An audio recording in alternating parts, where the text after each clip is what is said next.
Hello everyone, welcome to Saroj Mishra YouTube channel. मेरे YouTube channel पर आप सभी का बहुत बहुत स्वागत है। 13 कस्तूरबा गांधी आवासीय विद्यालयों से शिक्षक भर्ती विज्ञापन जारी हुआ है। तो इसमें सबसे अच्छी चीज़ ये रहती है कि आपके जो सिलेक्शन है उसमें कोई एग्जाम नहीं देना होगा, कोई परीक्षा नहीं होगी, कोई टेस्ट नहीं होगा, इंटरव्यू भी नहीं होगा। No exam, no interview. सिर्फ आपको एप्लीकेशन करना है, आपका सब्जेक्ट देखना है, आपका सब्जेक्ट है, क्वालिफिकेशन चेक करना है। अगर दूसरे राज्य के कैंडिडेट हैं तो अनारक्षित में यूआर अनारक्षित वाली सीट पे भी अप्लाई किया जा सकता है, बाहरी राज्य के कैंडिडेट। और उस राज्य के हैं तब तो अप्लाई कर ही सकते हैं। तो पूरी डिटेल कवर करेंगे। ये ऐसी वैकेंसी है, गवर्नमेंट स्कूल है, सरकारी स्कूल है। रिटायरमेंट की एज तक आप काम कर सकते हैं। आपको फ्री रेसिडेंस अवेलेबल कराया जाता है। 25,400 रुपये सैलरी बढ़ती है। दो साल पे रिवाइज करते रहते हैं सैलरी, एवरी 2 ईयर्स ये रिवीजन करते रहते हैं। तो 5,400 rupees per month salary, free residence.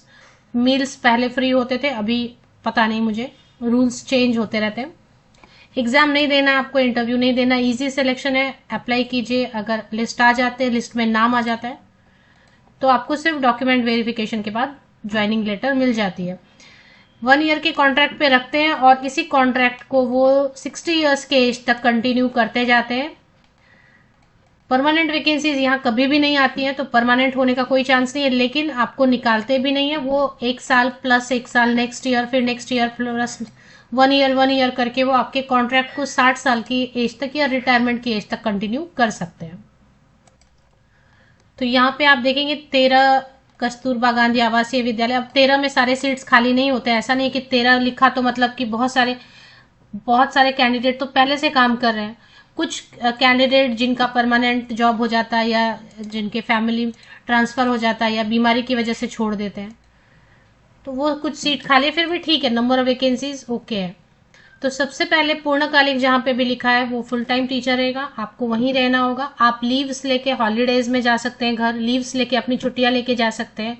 जो लंबी छुट्टियां होती है स्कूल की, स्कूल बंद हो जाता है, जैसे कि समर वेकेशन हो गया या विंटर वेकेशन हो गया या इसी तरीके से, तो उसमें तो स्कूल बंद हो गया, बच्चे भी चले जाते हैं, तो आप भी नॉर्मल अपने घर जा सकते हैं। लेकिन बाकी जैसे डे स्कूल होता है कि 8 आवर्स का, उसके बाद घर चले गए, वो यहाँ पॉसिबल नहीं होगा। जहाँ पे भी पूर्णकालिक लिखा है उनके लिए, जहाँ पे भी अंशकालिक लिखा है उनको बस लेक्चर के टाइम पे जाना है, लेक्चर डिलीवर करना है और फिर घर आ सकते हैं। पूर्णकालिक मतलब वहीं रहना होगा। तो मैथमेटिक्स में टोटल 5 वैकेंसीज है। अनारक्षित की सीट पे अदर स्टेट के कैंडिडेट भी अलाउड रहेंगे। अनुसूचित जाति के लिए सीट है 2, ईडब्ल्यूएस के लिए 1। अब अनुसूचित जनजाति के लिए नहीं है या अन्य पिछड़ा वर्ग के लिए नहीं है, तो वो अनारक्षित की सीट में आवेदन कर सकते हैं। 25,410 रुपये प्रति माह, 25,410 rupees per month. Full time teacher science के लिए 3 वैकेंसीज है अनारक्षित में, अदर स्टेट के कैंडिडेट, और ये यूपी से वैकेंसी आई हुई है। तो यूपी के जनरल कैंडिडेट, अदर स्टेट के कैंडिडेट सभी अनारक्षित में अप्लाई कर सकते हैं। हिंदी संस्कृत के लिए ईडब्ल्यूएस कैंडिडेट के लिए 1 सीट रिजर्व है, तो इसमें सिर्फ और सिर्फ ईडब्ल्यूएस उत्तर प्रदेश के कैंडिडेट अप्लाई कर पाएंगे। Scout guide and physical education part time 1 vacancy है, ईडब्ल्यूएस कैंडिडेट्स के लिए रिजर्व है। पार्ट टाइम कंप्यूटर टीचर अनारक्षित में, अनरिजर्व जनरल में 2 सीट्स हैं, तो कोई भी अप्लाई कर सकते हैं किसी भी कैटेगरी से। अनुसूचित जाति के लिए भी 2 सीट्स हैं। तो पार्ट टाइम टीचर को पूरे दिन का काम नहीं है, जब भी लेक्चर है आप जाइए, डिलीवर कीजिए, और लेक्चर डिलीवरी होते ही जिस दिन आपका नहीं है क्लास, उस दिन जाने की भी जरूरत नहीं है, तो इसलिए पार्ट टाइम। चौकीदार और सहायक रसोईया के लिए सिर्फ 8वीं पास है, तो आप अप्लाई कर सकते हैं। सहायक रसोईया के लिए अलग अलग स्कूल में टोटल 6 वैकेंसीज हैं।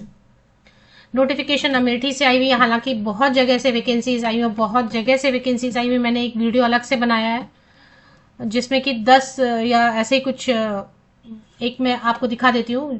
बहुत जगह से वैकेंसीज आई हुई, तो मैंने एक ही वीडियो में सब कवर कर दिया, तो वो वीडियो आप जाके चेक कर लीजिए, मैं आपको वो वीडियो दिखा देती हूँ। तो एक वीडियो मैंने बनाई हुई है सरकारी आवासीय विद्यालय में 8 जिलों में, टोटल 8 डिस्ट्रिक्ट में वैकेंसीज आई हुई हैं, सभी के सभी फीमेल कैंडिडेट कस्तूरबा गांधी आवासीय विद्यालय।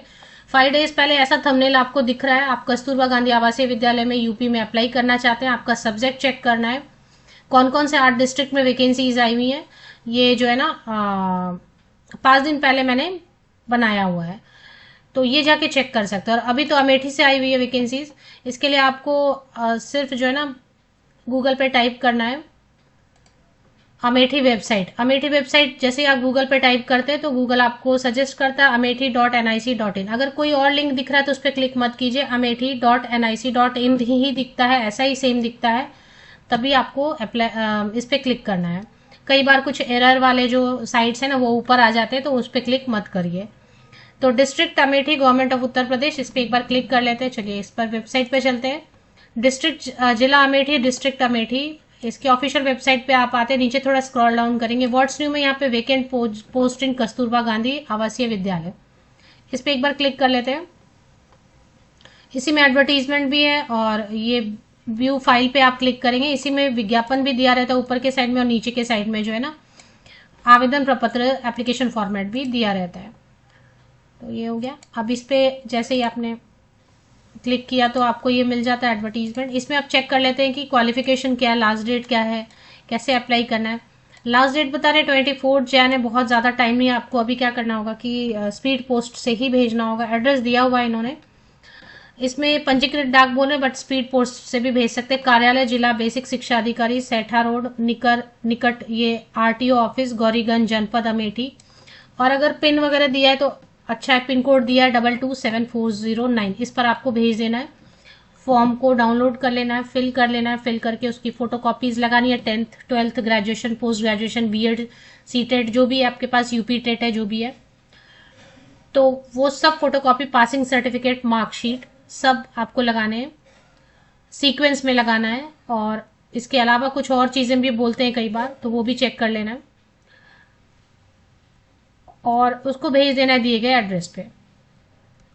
ये रहा आवेदन प्रपत्र, इसमें नया जो है ना आपको लेटेस्ट फोटोग्राफ पासपोर्ट साइज का लगा देना है।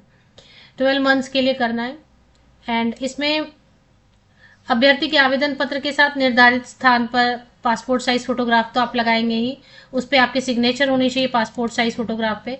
समस्त अंक पत्र, प्रमाण पत्र मतलब पासिंग सर्टिफिकेट भी और मार्कशीट भी। अगर आप एक्सपीरियंस कैंडिडेट हैं तो आप एक्सपीरियंस लेटर भी लगाएंगे। अगर जैसे कि आप ईडब्ल्यूएस कैटेगरी में या अनुसूचित जाति में अप्लाई करना चाहते हैं तो यूपी का आपको उत्तर प्रदेश का डोमिसाइल भी लगेगा और कास्ट कैटेगरी सर्टिफिकेट भी लगेगा। अगर आप जनरल, अनरिजर्व, अनारक्षित की सीट पे अप्लाई करें तो डोमिसाइल की जरूरत नहीं है, जाति प्रमाण पत्र की भी जरूरत नहीं है।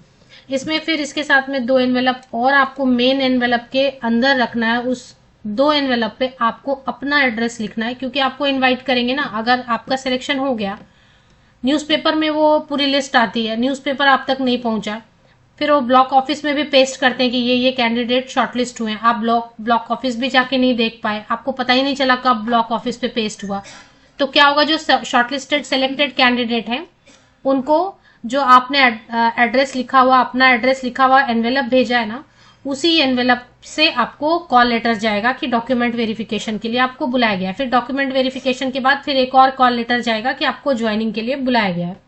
तो इसलिए 2 एनवेलप आपको सही अपना एड्रेस और पिन नंबर लिखा हुआ, मेन ऑन 60 रुपीज का डाक टिकट लगा हुआ मेन एनवेलप के अंदर रखना है। और ये सारी चीजें आपको लग के भेज देनी दिए गए एड्रेस पर। 25 to 45 हर पोस्ट के लिए 25 से 45 साल आयु सीमा रखी गई है। इसमें आयु की जो गणना है ना वो 1 अप्रैल 2025 को कट ऑफ डेट लेके 1 अप्रैल 2025 को कट ऑफ डेट लेके आयु की गणना करनी है।